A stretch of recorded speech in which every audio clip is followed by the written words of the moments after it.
Morning छात्रों, मैं आपका शिक्षक दीपक सिंह और फिजिक्स के टॉपिक्स में छोटे छोटे टॉपिक्स हम लेके चलेंगे, जिसमें कि हमारे पास तो डिजिटल बोर्ड्स वगैरह की बहुत ज़रूरत नहीं। मोबाइल है आपका काफ़ी है, आवाज़ काफ़ी है और सूर्यदेव का उदय और अस्त हमारे लिए काफ़ी है।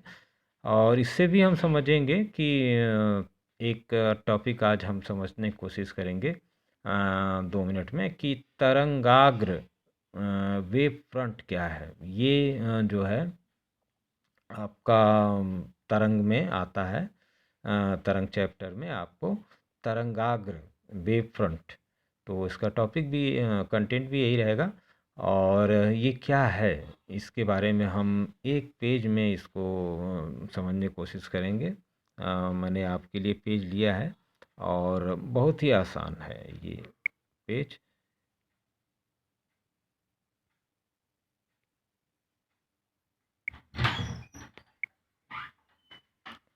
ध्यान से देखें, वेव फ्रंट।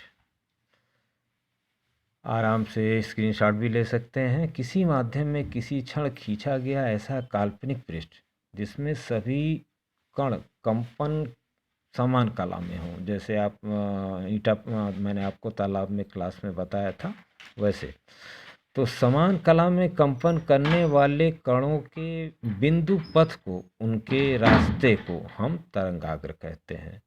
अगर उदाहरण लें तो किसी तालाब के शांत जल में अगर पत्थर फेंका जाए तो पत्थर के गिरने से स्थान के चारों ओर वृत्तीय ऊर्मिकाएं, रिपल्स फैलती हैं। किसी ऊर्मिका पर सभी कणों के कंपन की कला समान होती है, क्योंकि जल में उत्पन्न विक्षोभ चारों ओर समान चाल से चलता है तथा किसी वृत्तीय ऊर्मिका के सभी बिंदुओं पर एक साथ पहुंचता है।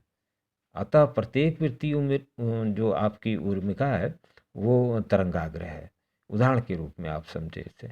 और ये 3 प्रकार की हो सकती हैं, देख लें। 3 ही हो ही सकती हैं। समतल, समतल में आप देखें, चित्र में अगर आप देखें तो ये देखिए समतल में ये काल्पनिक पृष्ठ है जिसमें कि 4, मान लीजिए आपने मान लिया, तो वो एक समान कला में उनका समतल तरंगाग्र है और समानांतर जो रेखाएं होंगी वो। और गोलीय तरंगाग्र में भी इसी तरह से सूर्यदेव का हमारे पास है बिंदु स्रोत को केंद्र मानकर। दूसरा आप गोलीय तरंगाग्र को देख सकते हैं। ये गोलीय तरंगाग्र का आप चित्र बना के इसको समझा सकते हैं कि यदि तरंग के माध्यम का बिंदु स्रोत जो है एक बिंदु स्रोत से निकल रहा है, तो उसे केंद्र मानकर जो आप एक गोलीय पृष्ठ खींचें तो उस पर जो है समतल समान कण जो है समान कंपन में कला कर रहे होंगे, तो ऐसे तरंगाग्र को हम गोलीय तरंगाग्र कहेंगे।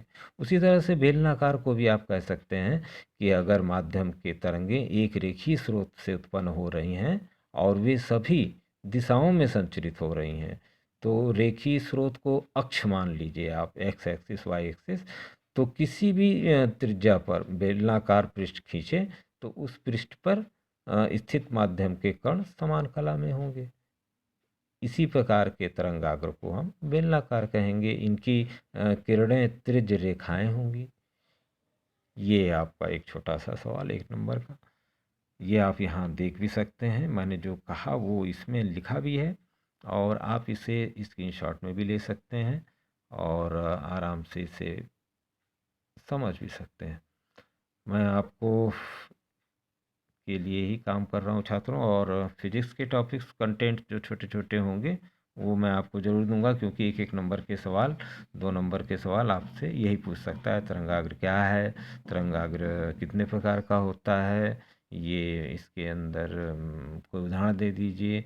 और यही सब चीज़ें इसके अंदर 1 नंबर के सवाल। और ये व्यावसायिक शिक्षा के रेडियो एंड टीवी इलेक्ट्रॉनिक्स के भी बच्चों का भी, चूँकि इलेक्ट्रॉनिक्स फिजिक्स आपका मैच करता है, पूरा का पूरा है, लेकिन थोड़ा आपका फिजिक्स का बड़ा है और इसमें हल्का है, आईटीआई लेवल का है, तो ये चीज़ें थोड़े से में है।